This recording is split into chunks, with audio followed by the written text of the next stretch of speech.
39వ అధ్యాయంలో ఆదికాండము 7 నుంచి 12 వాక్యాలు మీరు చదువుకున్న ఎడల ఎక్కువ టైం తీసుకుంటుంది. మీరు చదివి వినిపించినా కూడా ఎక్కువ టైం పాస్ అవుతుంది. అందుకని దానిలో ఉన్న సారాంశాన్ని నేను చెప్పేస్తాను. శోధన జయించుట గురించి రాస్తుంది. మీకు ప్రశ్న అడుగుతున్నాను, శోధనకి పరిశోధనకి తేడా ఏంటి చెప్పండి. అందరికీ నీ ఆలోచన చెప్పవచ్చు. శోధనకి పరిశోధనకి తేడా ఏంటి? శోధన అంటే ఇప్పుడు చెప్తా. పరిశోధన అన్నది కరెక్టే, దేవుడి నుంచి పరిశోధన వస్తుంది, అది కరెక్టే.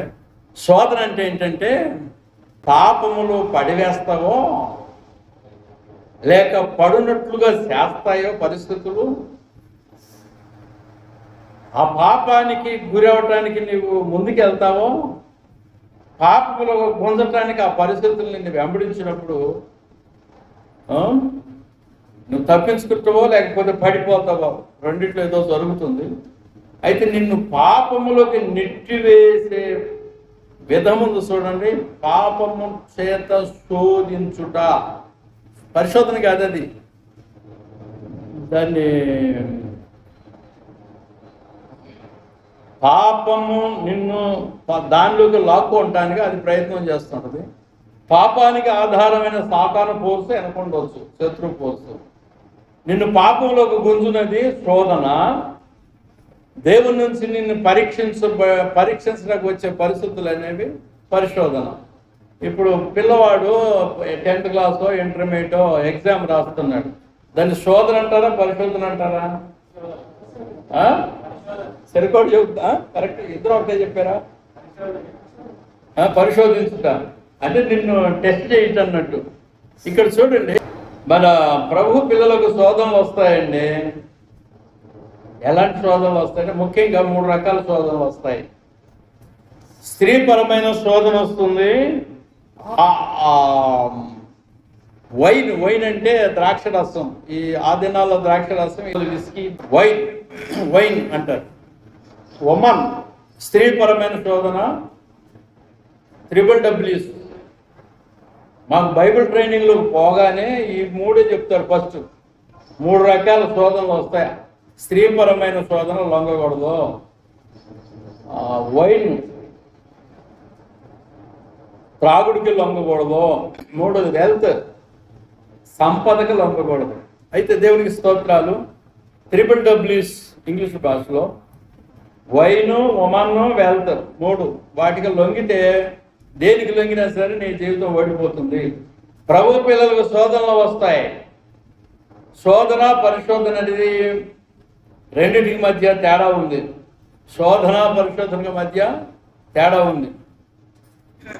అమ్మాయిని ప్రభు పిలిచాడు, నాకు చెప్పాడు. ప్రభు ఎప్పుడో చెప్పాడు, అమ్మాయి చెప్పడం కాదు. నాతో దేవుడు మాట్లాడాడు కానీ ఆయనకి నేను చెప్పట్లేదు. ఇదేంటి ఇలా వచ్చింది తన గురించి అని ఆలోచిస్తున్నా. బహుశా డైరీలో రాసి పెట్టానేమో, ఆయనకి నేను ప్రవచనం చెప్పాలి లెక్క ప్రకారం. నీ గురించి దేవుడు మాట్లాడాడు, ఎక్కడో ఏమో కానీ సంఘాన్ని నడిపిస్తున్నావయ్యా అని చెబుదామంటే నాకే భయం వేస్తుంది. ఎందుకంటే ఏమో చెప్పిన తర్వాత అది వీగిపోయింది అనుకో, నా సిగ్గుపతిగా. అందుకే నేను చెప్పదలుచుకోవాలి. బహుశా డైరీలో రాసి పెట్టుకున్నాను అనుకుంటాను. ఆయన నాకు చెప్పిన విధానాలు కాదు, ఆయనతో దేవుడు ఏం మాట్లాడాడో నాకు తెలియదు. నాతో దేవుడు మాట్లాడాడు దర్శన రీతిలో. Praise the Lord. నేను డైరీలో రాశానా వెతకాల, జ్ఞాపకం లేదు, గుర్తుంది నాకు, అంశం గుర్తుంది. దేవునికి స్తోత్రాలు. అయితే మనం దేవుని సేవలో వాడబడాలంటే, దేవుని సేవలో రన్ అవ్వాలంటే కొన్ని శోధనలు కొన్ని పరిశోధనలు వస్తాయి. ముందు కొన్ని శోధనలు వస్తాయి, కొన్ని పరిశోధనలు కూడా వస్తాయి. దేవుని నుంచి పరిశోధనలు వస్తాయి దాన్ని నెరవేర్చడానికి, అంటే శోభించబడిన అంశాన్ని నెరవేర్చడానికి దేవుని నుంచి కొన్ని పరిశోధనలు పంపబడతాయి. సైతాన్ నుంచి పాపంలో గుంజే అంశాలు వస్తాయి, బయట పాపంలో నెట్టివేస్తాయి అన్నట్టు. ఈ 2 రకాల ప్రయోగాలు జరుగుతాయి. దేవునికి స్తోత్రాలు. ఇవి తెలుసుకునాలి. పరిశోధన ఏమో దేవుడి వల్ల వస్తుంది, దేవుడు ఎవరిని శోధించడు. శోధన జయించినప్పుడు ఏమవుతుందంటే కిరీటం వస్తుంది. అపవాది వలన శోధన వస్తుంది. అపవాది వలన శోధన వస్తుంది. ప్రైజ్ లార్డ్, హల్లెలూయా. శోధన జయించిన ఇలా జీవ కిరీటం దొరుకుతుంది. కిరీటం, జీవ కిరీటం. ప్రైజ్ లార్డ్, హల్లెలూయా. యాకోబు పత్రిక 1వ అధ్యాయం 12-13 వచనాల్లో గమనిస్తే, యాకోబు పత్రిక 1వ అధ్యాయం 12వ వచనము ఏమన్నాడండి? అందరు చెప్పండి. అంటే ఏంటండి? అంటే ఏంటండి శోధన? అంటే ఏంటి? సమస్య తట్టుకోవాలా? సరే, ఉదాహరణ చెప్తా. చేరలేదు ఆయన తీసుకొచ్చి ఆ ఇంట్లో అమ్మేశాడు. ఇతని మీద అధికారం పొందాడు యోసేపు. తన నమ్రతను బట్టి ఆస్తులు అన్ని యోసేపు స్వాధీనం చేయబడ్డాయి, తన పెళ్ళాన్ని తప్ప. అయితే పోతీఫర్ లేనప్పుడు పెళ్ళము, ఆ పోతీఫర్ ఇంటి యజమానుడి యొక్క పెళ్ళము యోసేపు దగ్గరికి వచ్చి యోసేపును శోధించడం ప్రారంభించింది. ఏంటంటే, నన్ను పాడు చేయి. మీకు అర్థమయ్యే భాష అది, అంతకంటే ఇంకా వేరే భాష ఉంది. కానీ ఆమె మభి పెట్టి, మోహ పెట్టి, అలాంటి భాష ఉంది. కానీ చాలా ఉంది కథ అక్కడ, అదంతా చెప్పను. కానీ నన్ను ఆగం చెయ్యి. యోసేపు బహుందగాడు, దేవునికి తప్ప ఎవరికి అవకాశం ఇవ్వడు. సైతానికి ఇవ్వడు, దయ్యానికి ఇవ్వడు, అందానికి ఇవ్వడు, దేనికి ఇవ్వడు. అలాంటి వాడు నన్ను ఆగం చేయాలని పాడు చేయి అన్నది కదా ఆమె భర్త లేనప్పుడు. అందుకని యోసేపు తప్పించుకొని పారిపోయాడు ఒకసారి. మరొకసారి దొరికాడు. దొరికినప్పుడు మళ్ళా శోధించడం ప్రారంభించింది యోసేపుని. పోతీఫర భార్య, అక్కడ పేరు రాయబడలేదు కానీ నేను పేరు పెడుతున్నా పోతీఫరమ్మ. మరి ఇంకేమన్నా అయ్యగారి పెళ్ళం పేరు తెలియనప్పుడు అయ్యగారమ్మ, ఈ అయ్యగారమ్మ. పేరు తెలియకపోతే అంటారు అయ్యగారమ్మ. మరి ఇంకేమంటారు? పేరు రాదు. రత్నకుమారి గారు అంటారు, లేదా రత్నకుమారి ఇట్లా ఈ క్యాంపుకి పోతే వాళ్ళు అంతే అంటారు, రత్నకుమారి. ఏ రత్నకుమారి బాగున్నా? ఆ మదం బలిసిన బర్రలకి ఈ పక్కటామా, డబ్బులు లేనామా, బలహీనరాలు, ఆస్తులు లేనివాళ్ళు, బీదగా కనపడేవాళ్ళు, శారీలు కూడా సరిలేనివాళ్ళు, ఆ బర్రెలకి ఏ విధంగా మదించిన బర్రెలకి మదించిన ఆవులకి ఏం కనపడుతుంది? రత్నకుమారి ఇట్రా అనుకోటి కులగర్వం. వాళ్ళు పెద్ద కులం అంటారు, రెడ్లు అట, లేకపోతే కమ్మోళ్ళు అట. అందుకని రత్నకుమారి ఇట్రా రమ్మా, రత్నకుమారి కాదన్నా. పాస్టమ్మని పాస్టమ్మ అంటాం. రోగమా నీకేమన్నా రోగమా అంటున్నాను.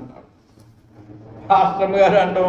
పాస్టమ్ అంటే మీదేం పోతుంది, వాళ్ళు ఉడుతుంది, అందుకని ఆ పెరుగుతూ ఉంటుంది. రత్నకుమారే రా, ఏం రోగం? ప్రైజ్ లార్డ్, హల్లెలూయా. ఈ పోతీఫరమ్మ ఏం పేరేంది? పోతీఫర్ పెళ్ళం పేరు అటు రాయబడలా, కానీ పోతీఫరమ్మ. ఆమె యోసేపుని పట్టుకొని యోసేపునే పాడు చేయాలనుకుంది. అయితే ఆయన ఒప్పకపోటు వలన పారిపోయాడు. పారిపోయినప్పుడు ఆయన వస్త్రపు సంగీతంలో ఉన్నత స్థితిలో ఉన్నవారు నార వస్త్రాలు ధరిస్తారు. రాజులు కూడా నార వస్త్రాలు ధరిస్తారు. ఏ వస్త్రం ఉందో ఆయన దగ్గర ఆ వస్త్రాన్ని పట్టుకుని గుంజుకుంది. ఆయన మీద నింద వేసింది. వీడు బానిస బతుకుడు, మన ఇంట్లో చేర్చావు, వాడిని బానిసగా ఉన్నవాడిని ఇంట్లో చేర్చావు, వాడు నన్ను ఆగం చేయబోయాడని అంత అధికారం ఇచ్చావు ఆస్తుల మీద, ఈరోజు నన్ను ఆగం చేయబోయాడని తను శరసనందుకి గుడ్డగాల్చి వాడిని కంటించేసిందండి భర్త దగ్గర. వెంటనే జైల్లో పెట్టాడు ఆ పోతీఫెర జైల్లో పెట్టాడు యోసేపుని. దీన్ని ఏమంటారంటే 2 సార్లు 3 సార్లు ట్రై అప్ అంటారు. ఒకసారి కాబట్టి ఒకసారి లొంగకపోతాడు. చూద్దాం వీడి సంగతి ఏందో. బహు అందంగా ఉన్నాడు, చక్కగా ఉన్నాడు అనుకుని యవనొస్తున్నాయి, నేను నడి వయస్కురాలన్నాయి అని ఆమె ప్లాన్ చేసింది. ఏంటి? ఆ పొలగాడితో ఉండాలని, ఆ భక్తుడితో ఉండాలని ప్లాన్ చేసింది. దాన్ని ఏమంటారంటే శోధన అంటారు. ప్రైజ్ ది లార్డ్, హల్లెలూయా. ఎవరిని వాడుకున్నాడు శోధనకి? దేవుడు కూడా ఆడుకున్నాడు ఆయన్ని. ఇక్కడ దేవుడు వాడాడు, సైతాను వాడింది. సైతాను శోధనకి గురి చేసింది, దేవుడేం పరిశోధనకు గురి చేశాడు. ఈ పిల్లగాడు ఎంతో నీతిమంతుడు, ఎంతో మంచివాడు, యాకోబు గారి చిన్న కుమారుడు, 11వ కుమారుడు. ఒకసారి అనుమతించి చూద్దాం. ఈ యవ్వన దశని యవ్వనంగా ఉద్రేకంగా ఆవేశంగా ఉంటాడు కనుక, రక్తము యంగ్గా ఉంటుంది కనుక వీని మీదకి ఒక స్త్రీను ప్రయోగం చేసి చూద్దామని దేవుడు అనుమతి ఇచ్చాడు. లేకపోతే ఆయన దగ్గరికి ఆ శోధన రాదు. ఎందుకు అనుమతించాడంటే, ఆ యోసేపుని దేశానికి రాజుగా చేయదలసి పరీక్ష నెగ్గిన ఏళ్ళ రాజుగా చేస్తాను, పరీక్ష నెగ్గకపోతే మళ్ళా పరిశోధించడానికి ఒక వ్యక్తి దీన్ని దించడమో లేకపోతే అదే లెవెల్లో ఉంచటమో ఏదో జరుగుతుంది. పరీక్ష నెగ్గకపోతే దావీదుకు పట్టిన గతి, పరీక్ష నెగ్గితే రాజరికంలోకి తీసుకోవాలని దేవుడు ఆలోచించాడు. నెగ్గాడు కనుక జైల్లో నుంచి బయటికి తెచ్చి రాజరిక వ్యవస్థలోకి దేవుడు పెట్టాడు ఆయన్ని, ఆ యొక్క పరో ద్వారాగా. ప్రైజ్ లార్డ్, హల్లెలూయా హల్లెలూయా. సంక్షిప్త సమాచారం. ఇప్పుడు చెప్పండి, శోధన అంటే ఏంటి? ఎట్టింటున్నారమ్మా? ఏమో ఆయన చెప్పుకుండా పోతున్నాడు, మాకేం సిగ్గు ఎత్తుంది ఆయన చెప్పుకుని. నాకు సిగ్గు పొగ్గు ఉండదు, 60 ఏళ్ళ ముసలోడిని. ఆడపిల్లలు మగపిల్లలు ఉండరు ఇక్కడ. వాక్యం చెప్పుడు దంచుడు. శోధన అంటే ఏందమ్మా?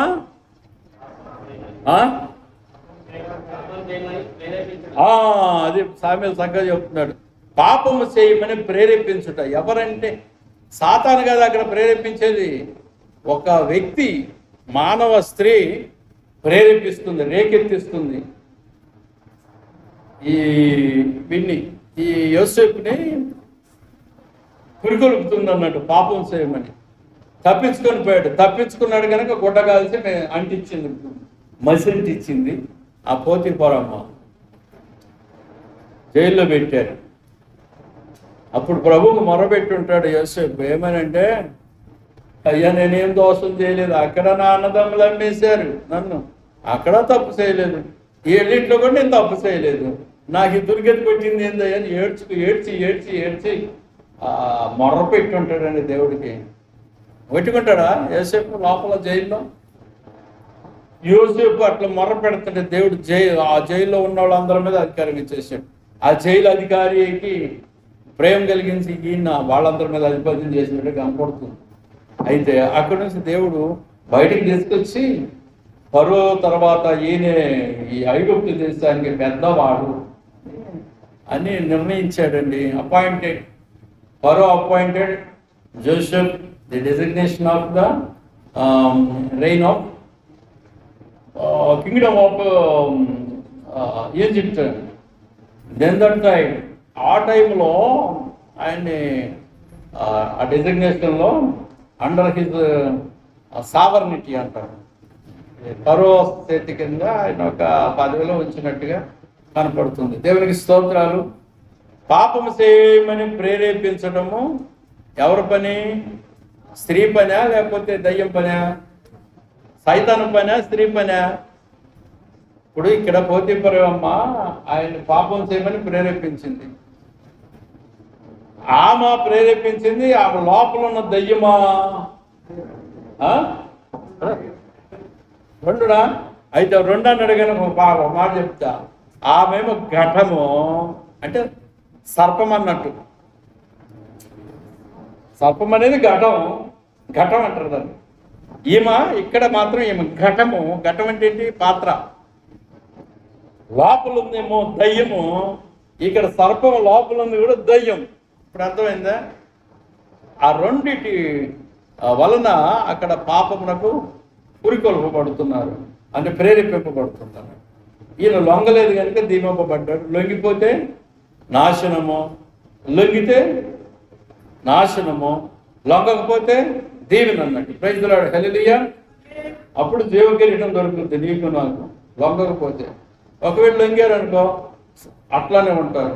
ఒకవేళ లొంగారు అనుకో కింద స్టెప్లోకి వెళ్తారు. ఇంకా మళ్ళీ లేవకుండా ఉన్నారనుకో అసలు సర్వనాశనం అయిపోతారు. అది అన్నట్టు. దేవునికి స్తోత్రం. దేవుడు ఒక శాయస్ ఇస్తాడు, పడిపోయిన వాడికి ఒక శాయస్ ఇస్తాడు. మళ్ళా శాసిస్తాడు, మళ్ళా 7 మార్లు పడినా నీతిమంతుడు లేపుతూనే ఉంటాడు. ఆయన వదిలిపెట్టాడు దేవుడు. ప్రైజ్ ది లార్డ్, హల్లెలూయా. అంటే పడిపోమని నేను చెప్పట్లేదు. దేవునికి స్తోత్రములు, హల్లెలూయా. శోధన శుద్ధ సువర్ణంగా మారుస్తుంది విశ్వాసుని సేవకులను అని వాక్యం బోధిస్తుంది. మనం కూడా శోధించబడతాం సాతాను చేత. అప్పుడప్పుడు యేసు ప్రభు శోధించబడ్డాడు సైతాను చేత. హెబ్రీ పత్రికలో 4వ అధ్యాయం 15వ వాక్యము, 2వ అధ్యాయం 18వ వాక్యం, ఆయన శోధింపబడి వారందరికీ సహాయం చేయగలిగి శక్తివంతుడై ఉన్నాడని వాక్యం బోధిస్తుంది. శోధనకు గురైన వారందరికీ సహాయం చేస్తాడు. శోధన అంటే ఎలా వస్తుంది, ఎలా ఉంటుంది, దాని రుచి ఏంటి, దాని యొక్క శ్రమ ఏంటి, దాని యొక్క సుఖం ఏంటి, దాని యొక్క కష్టం ఏంటి, దాని యొక్క లాభం ఏంటి, దాని యొక్క నష్టం ఏంటి, శోధన అంటే ఏంటి, ఎందుకు వస్తుంది, మనిషికి అవసరమా అవసరం లేదా అనేది నిర్ణయించే దేవుడు. అయితే ఇక్కడ శోధింపబడ్డాడు కనుక ఆయన శోధింపబడి వారందరికీ సహాయం చేయగలిగిన వాడై ఉన్నాడని చెప్పబడుతుంది. 4వ అధ్యాయంలో హెబ్రీ పత్రికలో 15వ వాక్యంలో బోధింపబడుతుంది కదా. మరియు ఆయన దృష్టికి కనపడని సృష్టము ఏదీ లేదు, మనమెవరికి లెక్క చెప్పవలసినదో ఆ దేవుని కన్నులకు సమస్తము మరుగులేక తేటగా ఉన్నది. 2వ అధ్యాయంలో 18వ వచనంలో ఏమంటాడంటే, తాను శోధింపబడి శ్రమ పొందిన గనుక శోధింపబడు వారికి సహాయం చేయగలవాడు అన్నాడు. ఇదండి వాక్యం. శోధన. దేవునికి స్తోత్రాలు, మీ అందరికి వందనాలు. ఈ వాక్యాలు శ్రద్ధగా ఆలకిస్తున్నందుకు. మరోసారి ఎవరన్నా ప్రశ్నలు అడిగితే బోధలు చేసేవాడు మీరు సమాధానం చెప్పగలిగిన వారై ఉండాలి. చదువుకున్న వాళ్ళైనా ఈ అవగాహన కలిగి ఉండాలి. ఆజ్ఞలు ఏంటంటే ఏం చెప్పారు? 10 ఆజ్ఞలు. 10 ఆజ్ఞలు ఎన్ని ఆజ్ఞలు చేశారు? కొత్త నిబంధనలు అంటే 2 ముక్కలు ఆయనకి చెప్పలేకపోతారు. ప్రేమ అనేది 10 ఆజ్ఞల సారాంశం. ప్రేమ అనేది 10 ఆజ్ఞల సారాంశము. అందులో కొత్త నిబంధనలో ఆ ప్రేమను 2 భాగాలు చేశారు. ఒకటి దేవుని ప్రేమ, మానవుల మీద ప్రేమ. అంటే 10 ఆజ్ఞలు 2 భాగాలు అయిపోయింది. దేవునిపై ప్రేమ, దేవునిపై ప్రేమలో 4 వస్తున్నాయి. పూర్ణాత్మ, పూర్ణ శక్తి, పూర్ణ మనసు, పూర్ణ బలంతో ఆయన ప్రేమించాలంటే దాని అర్థం ఏంటంటే ఆయన కొరకు సరిపోవాలని అర్థం.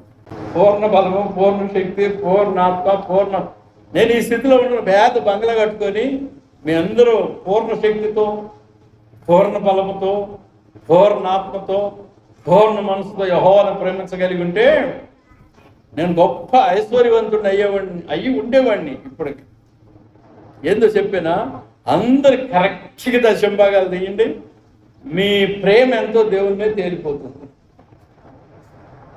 అంటే నేను ఆర్థికంగా లో అవటం 38 ఏళ్ళు పరిచయం చేయబట్టి, ఇక్కడ కాదు, ఇక్కడ చేయబట్టి 36 ఏళ్ళు అయ్యి ఉంటుంది ఈ ప్రాంతంలో. 36 ఏళ్ళ నుంచి పరిచర్యలో నేను ఎలా బలవంతుడిని అవ్వాలంటే ఆర్థికంగా ఒక పేద బంగ్లా కట్టి ఉండాలి. విదేశాల సొత్తుతో కాదు, విశ్వాసంతోనే. వీళ్ళు పూర్ణ ఆత్మతో, పూర్ణ బలముతో, పూర్ణ శక్తితో, పూర్ణ మనసుతో దేవుని ప్రేమించట్లేదు కనుక నీ సుఖం నీదే, నీ భోగం నీదే. దేవుని సేవకుడికి దశమాంశాలకు కృతజ్ఞత అర్పణలో ఇలాంటివి ఇవ్వాలని ఆలోచన లేదు. కనీసం మాకు ఉద్యోగాలు లేవు, ఏం లేవు కనుక పంటల్లో వచ్చిన ధాన్యం నుంచి వచ్చిన ఇది కూడా 10వ భాగం చాలా మంది తీసి మందిరానికి అప్పగించట్లేదు. మందిరంలో కూర్చొని తినమంటే తింటారు. ఆహారము ఎంత ఎస్టిమేషన్ తెలియదు. ఇంత వండితే బాగుంటుంది, ఇంతమందికి ఎస్టిమేషన్ తెలియదు. ఎస్టిమేషన్ తెలియని వాళ్ళు ఇల్లు నాగం చేస్తారు, సొత్తు నాగం చేస్తారు. ఎస్టిమేషన్ తెలియాలి. 10 మంది ఉంటే ఎన్ని బియ్యం పెట్టాలి, ఎంత కూర వండాలి, ఆ పూటకి మాత్రమే వండుకోనాలి, సమాప్తం చేయాలి. మిగిలితే ఏం చేయాలి? తగలదు, లాస్ కాదు, తగిలితే లాస్ అవ్వదు. అట్లా ఉండాలి. మన్నా ఆ పూటకే, మరలా మరుసటి దినాన్ని ఉంచారు కనుక అది మురిగిపోయింది. కనుక వీళ్ళు పూర్ణ మనసుతో లేరు. ఎవరన్నా ఉన్నారనుకో పూర్ణ మనసు, పూర్ణాత్మ, భూలోక సొత్తు విషయం ప్రేమించలేకపోతున్నారు. ఈ క్రియ చేసిన ఎడల వారిని దేవుడు ప్రేమించును అని ఉంటుంది. దేవుడే ప్రేమిస్తున్నప్పుడు నేను ఎందుకు ప్రేమించను? ఆ ఇచ్చే వాళ్ళని ప్రేమిస్తాడండి పాస్టర్. నీకు ఎవడు చెప్పాడు? ఈతం చేతకాక నువ్వు ఇచ్చే వాళ్ళని ప్రేమిస్తున్నాడు అంటావు. ఈ మధ్య ఏం చెప్పానంటే, కారు తీసుకున్నా కదా బ్రదర్, నాకు అప్పు ఉంది 5,87,336 రూపాయలు ఉంది. రూపాయలు కూడా చెప్తున్నా, నెలకి 7,028 రూపాయలు ప్రతి నెల కట్టాలి కదా. ఈ మధ్య కారు తీసుకున్నా కదా. అందరికీ చెప్తున్నా, మన సంఘంలో మాత్రం ఎవరిని ఇబ్బంది పెట్టలేదు. బయట ప్రపంచంలో చాలా మంది చెప్పారు, ఒక్కొక్క కిస్తూ ఒక్కొక్కరు చెల్లించండి. నేను నాకు గుర్తున్న వాళ్ళందరికీ ఫోన్ చేస్తే చాలా మంది పంపారు. ప్రైజ్ ది లార్డ్, హల్లెలూయా. నాకు గుర్తున్నోళ్ళు ఒక్కొక్క నెలకి ఒక్కొక్కరు పంపారు. ఎవరెవరు పంపి రాసి పెట్టించారు ధైర్యంగా. అయితే మన సంఘానికి ఇక ఫోర్స్ చేయలేదు నేను. చూడండి, వాళ్ళకి ఎందుకు చెప్పాను చెప్పాలా? ఈయనంత భాగ్యవంతుడో, కారులో నడుపుతున్నాడు కదా, ఈయన దగ్గర ఎంత సొత్తు ఉందో ధనం ఉందో అనుకుంటారు కదా. అనుకున్న వాళ్ళందరూ ఒక్కొక్క కిస్తు కట్టండి, వాళ్ళకి అర్థమవుతుంది. అవును కదా, నా దగ్గర ఎంత ధనం ఉందో అప్పుడు చెప్తా. ప్రైజ్ ది లార్డ్, హల్లెలూయా. వారవలేనితనం, కడుపుబ్బరం మాటలు, మత్సరపు మాటలు, అసూయ. అరే నీ ముసలోని కాస్త సొప్పడాలి, లాస్ట్ బస్సులో నన్ను ఏసీలో పోతుండాలి, వానల్లో వరదల్లో పట్టకపోకుండా కాస్త లైట్గా తీసుకున్నానండి. నాకు వయసు వద్దు ఎవడొద్దు, నేనే నడుపుకుంటా. ప్రైజ్ ది లార్డ్, హల్లెలూయా, హల్లెలూయా, హల్లెలూయా. ఆ వయసు దేనికని తగిలిచ్చింది అనుకో, నా జీవితంలో లాస్ అయిపోతుంది. అలా ఉంటుంది. Praise the Lord, praise the Lord, hallelujah. దేవునికి స్తోత్రాలు. సహాయం చేయగలిగిన వారు చేయవచ్చు, చేయలేని వారు పూర్ణాత్మ, పూర్ణ మనసు, పూర్ణ బలము, పూర్ణ శక్తి వాడికి లేదు. దాని అర్థం, ఆ 4 పాయింట్ల అర్థం ఏంటంటే, నువ్వు సులువు అనుభవిస్తూ దాని అర్థం అసలు సంపూర్ణ అర్థం చెప్పేస్తున్నాం మీకు, తర్వాత చెప్తా. ఆ 4 పాయింట్లు, ఆజ్ఞలో 4 పాయింట్ల యొక్క అర్థం, సంపూర్ణ అర్థం ఏంటంటే, అవసరమైనప్పుడు నీ ప్రాణాన్ని ప్రభువుకి నువ్వు పెట్టబడుతుందంటే ప్రాణం కూడా అప్పగించబడుతుంది. అలాంటి త్యాగము ఆ 4 ఉంది. భూలోక సొత్తు విషయమై అదొక లెక్కలోది కాదు. అప్పుడు భూలోక సొత్తు అనేది, నీ ప్రాణమే పోతే నీకు భూలోక సొత్తు ఉంది, ఏ సొత్తు ఎందుకయ్యా? అంతే కదా. ఆ టైం రాలేదు మన కాలంలో. ఒకవేళ వచ్చిందనుకో, దేవుని కొరకు చచ్చిపోవాలమ్మా. దాన్నే పూర్ణ మనసు. పూర్ణ మనసు దేవుని మీద ఉందనుకో, ఏం చేస్తావు? అసలు నువ్వు ఇంట్లో కూర్చోవు, ఎప్పుడు దేవుని మందిరంలో ఉంటావు. అట్లా అయిపోద్ది. మీటింగుల దగ్గరే ఉంటాయి. ఎక్కడ మీటింగులు ఉరుగో పరుగో అన్నట్టు ఉంటుంది పూర్ణ మనసు అంటే. పూర్ణాత్మ, పూర్ణ శక్తి, పూర్ణ బలం. ఎక్కడ మీటింగులు జరిగితే అక్కడ పరిగెత్తుతావు, ఆత్మతో నింపబడతావు. ఆత్మ గుంజుకుపోద్ది నిన్ను. ఫిలిప్పుని ఎత్తుకొని పోయింది, ఏలియాను ఎత్తుకొని పోయింది. ఏంటిది? విమానం. ఈ రోజులో విమానం కాదు అది, పరిశుద్ధాత్మ విమానం ఎత్తుకొని పోయింది. వాడు ఏడో అడుగులో తీసి శత్రువులు దొరకకుండా చేసేది ఆత్మ. పూర్ణాత్మ నీకు ఉందనుకు నువ్వు ఆగవు, ఇంట్లో ఆగవు, ఒక చోట నిలకడ ఆగవు. ఎటువంటి దేవుడా దేవుడా దేవుడా, ప్రభు ప్రభు అనుకుంటా పరిగెత్తుతావు. వాళ్ళని దేవుడు ఆడుకుంటాడు. ప్రైజ్ ది లార్డ్, హల్లెలూయా. ఇథియోపియాలో కందాకే రాణి క్రింద ఉన్న ఆ ప్రధానమంత్రి ఏం చేశాడు? ప్రధానమంత్రి ట్రెజరర్ ఆయన. ఒక ఆయన దానిలో పోతుంటే, యెషయా గ్రంథం చదువుతుంటే, రథంలో పోతుంటే యెషయా గ్రంథం చదువుతుంటే అది అర్థం కావట్లేదు. పిలుపు పరిగెత్తుకొని పోయి ఆ రథంతో పరిగెత్తదు. ఏం చదువుతున్నావు అర్థమవుతుందా అన్నాడు. అర్థం కావట్లేదు అని. ఎక్కి కూర్చో నాకు చెబుతుగానండి. ప్రైజ్ ది లార్డ్, హల్లెలూయా. ఇదిగో ఈ దిశలో ఒక రథం పోతుంది, దాన్ని కలుసుకోపో అన్నాడు పిలుపుతో. ఆత్మ, దైవాత్మ అంటే నీ యొక్క స్థితి ఇలా ఉండదు. నేను మా ఊరి నుంచి పరిగెత్తుకొని వచ్చాను బాన్సువాడకి. మొన్న కాదు, సేవ కొరకు మొత్తం నాకేది లేదే, మొత్తం నీదే అని చెప్పి వచ్చానా. ఏడిపోతావు ఏమో, అయ్యో మా వాడికి పిచ్చి ఎక్కిందంటారు అంత ఊళ్ళో. పిచ్చి కాదురా, నీ బొంద, నీ ముఖం. దేవుడు పట్టుకుని ఎత్తకపోయాడే. ప్రైజ్ ది లార్డ్, హల్లెలూయా. కొందరికి వటిమ వస్తుంది, కొందరికి జయం కలుగుతుంది. సోదరం 3 రకాలుగా వస్తుంది. ఆస్తి విషయమే వస్తుంది, స్త్రీ విషయమే వస్తుంది. స్వార్థపరులుగా ఉంటారు, స్వార్థంతో వస్తుంది. యోసేపు ధనమునకు లొంగలేదు, స్త్రీకి లొంగలేదు, స్వార్థానికి లొంగలేదు. యోసేపు ఐగుప్తునకు దాసుడుగా వచ్చాడు, పోతిఫర ఇంటిపై అధికారం పొందాడు. గర్వము స్వార్థము వచ్చే అవకాశం ఉన్నది కానీ లొంగలేదు. సామెతల గ్రంథం 30వ అధ్యాయం 21 నుంచి 33వ వచనం వరకు మీరు చదువుకుంటే బోధనాంశాలు ఉంటాయి. యెరోబాము దాసుడుగా ఉండి రాజరికానికి వచ్చాడు. అయితే ఇశ్రాయేలీలందరూ పాపం చేయడం కారకుడు అయ్యాడని చెప్పబడుతుంది. ఒక వచనం చదువుకొని ముగించుకుందాం. సామెతల గ్రంథము 30వ అధ్యాయము సామెతల గ్రంథం 30వ అధ్యాయంలో ఏమి రాస్తుందంటే చదువుకుందాం అంతే, నేను వివరించడం టైం సరిపోవట్లేదు. 30వ అధ్యాయము 21వ వచనం నుంచి 21 నుంచి 33 వరకు ఏముంది ఇక్కడ? భూమిని వణికించడమే 3 కలవు, అది మోయలేనివి 4 కలవు. ఏంటవి? అవేవనగా రాజనిర్మకమునకు వచ్చిన దాసుడు, కడుపు నిండా అన్నం కలిగిన మూర్ఖుడు, కంటకురాలయ్యండి పెళ్ళైన స్త్రీ, యజమానురాలికి హక్కుదారురాలైన దాసి. భూమి మీద చిన్నవి 4 కలవు, అయినను అవి మిక్కిలి జ్ఞానం కలిగినవి. చీమలు బలము లేని జీవులు, అయినను అవి వేసవిలో తమ ఆహారమును సిద్ధపరచుకును. చిన్న కుందేలు బలము లేని జీవులు, అయినను చిన్న కుందేలు బలము లేని జీవులు అయినను అవి పేటు సందులలో నివాసంలో కల్పించుకున్నాను. మడుతులకు రాజు లేడు, అయినను అవన్నీ పంక్తులు దీని సాగిపోవను. బలిని చేతితో నీవు పట్టుకొనగలవు, అయినను రాజుల గృహములలో అది ఉంటున్నాం. డంబముగా నడుచులవి 3 గలవు, టీవీతో నడుచులవి 4 గలవు. అవి ఎవరిగా ఎల్ల మృగములలో పరాక్రమములదై ఎవరికైనా భయపడి వెనుకకు తిరుగుని సింహము. ఇక్కడ ఆగుతున్నాను. 31వ వచనంలో సోనంగి కుక్క. ఏది పేరు? దీని పేరు ఇంకోటి మేకపోతు గాంభీర్యం కొందరికి ఉంటుంది కానీ అందరికి ఉండదు. వీడి మేకపోతు గాంభీర్యంలో అమెరికా దేశాన్ని అంతా మేకపోతు గాంభీర్యం. కొమ్ముల్లో బలం ఉంటుంది, అదే అణువాయుధాలు. అర్థమవుతుందా? కొందరికి మేకపోతు గాంభీర్యం. నేను బోధకుడినో చూసుకొని నేను అంటున్నా, వాడు బాడీ చూడు ఎట్టుందో, షుడ్ బూటు హ్యాటు.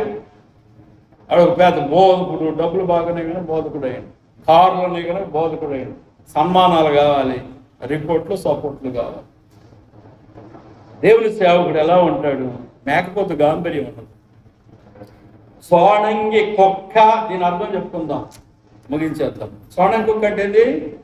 అంజయ్య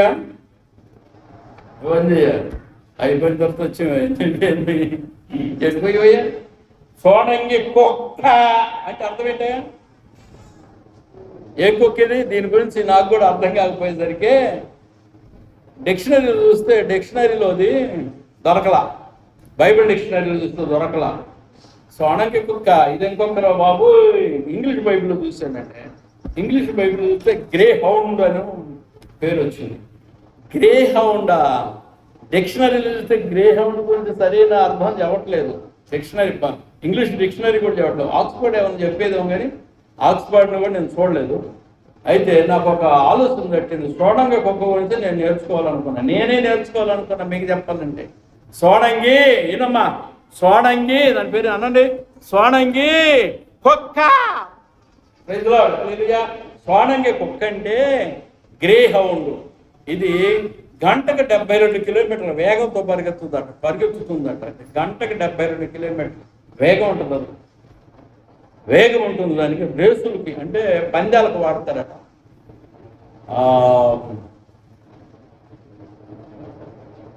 అది ఒక రకమైన కాళ్ళు సన్నగా ఎత్తుకుంటే కుక్క అట. దానికి గాంభీర్యం ఉంటుంది.